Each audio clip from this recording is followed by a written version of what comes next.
桃园永安渔港的观海大桥长期受到海风侵蚀，早已锈迹斑斑。为了维护使用的安全，农业局公告，从6月8号起要进行分段维护工程，平日上午8点到下午5点维修，假日则是照常开放，预计7月底完工。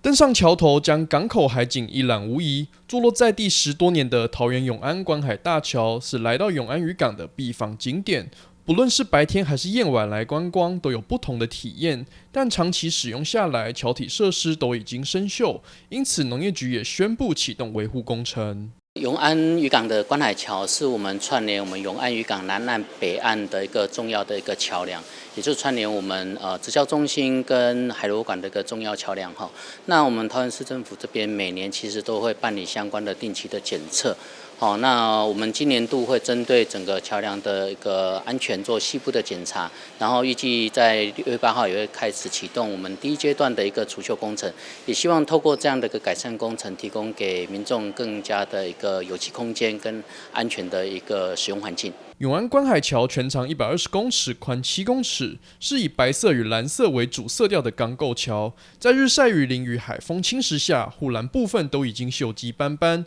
而为兼顾民众观光使用，本次的修复工程采阶段性修复，施工期程都在平日为主，让假日使用不受影响。我们目前采用分段施工的方式，也就是说在礼拜1到礼拜5的平常就8点到下午的5点，好，我们会进行所谓的封闭施工。好，那在平日的5点过后，以及国定假日或例假日的时候，我们会开放给民众来使用。好，那避免影响到民众的一个